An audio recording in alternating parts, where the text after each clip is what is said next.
So 12.5 points is a massive spread, right? And if you think the Giants have a chance of covering that, you might want to think again because all three of their losses have been by at least 13 points here. I don't think the Miami Dolphins are the best team in the world. I think there's a lot of weaknesses on defense.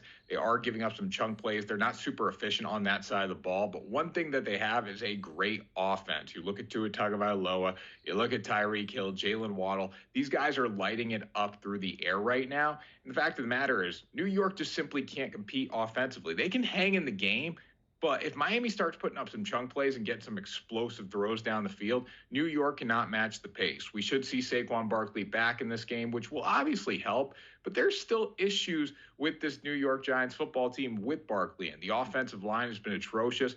We can put the blame on Daniel Jones all we want, but the issue is the offensive line as well. This is a team effort, and New York's not getting it done as a team. I mean, he looked clueless on last week in primetime against the Seattle Seahawks. There was pick sixes, there were fumbles, right?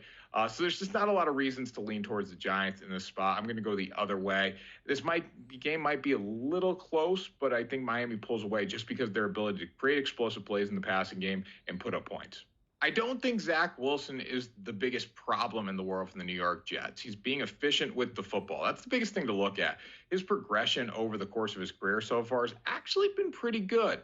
Early on, he's going to throw interceptions. He's not going to take checkdowns. He's going to force the ball in spots that the ball shouldn't go into. But now he's just taking the short throws. He's taking what the defense gives him. That might not create a lot of points for the New York Jets, but it still puts them in a position to win the game. All he has to do as a quarterback is not turn the ball over. We saw that against the Kansas City Chiefs. He put his team in a position to win the game because he did not turn the ball over. He outplayed Patrick Mahomes, which is amazing. I don't think that'll ever happen again. But he is still a viable quarterback right now to bet on against a team like the Denver Broncos that, one, is not lighting it up on offense, and two, does not have a great defense. When you look at Denver stats on defense, they're not good. There's a lot of weaknesses there. They're 32nd in total team yards allowed, according to coldhardfootballfacts.com. That includes special team yards. So not getting it done in three phases of the game. Russell Wilson does not look great, and there's just a lot left to be desired there. I would stay away. I think the New York Giants defense absolutely shuts down Denver, especially with all the comments coming into this one, the extra motivation. And it's about time that Zach Wilson picks up a win as a starting quarterback. So I think they do just enough on offense to find a way to win this one. And that is why I'm going to bet the under in this game. I think the Patriots find a way to win because I really don't think the Saints are that good. We saw last week they were beat by the Tampa Bay Buccaneers. Just a big game for New Orleans because the Buccaneers have arrived in the NFC South. They can play in that division, so they need to keep winning just to keep pace with Tampa Bay here. But I'm going to play the total.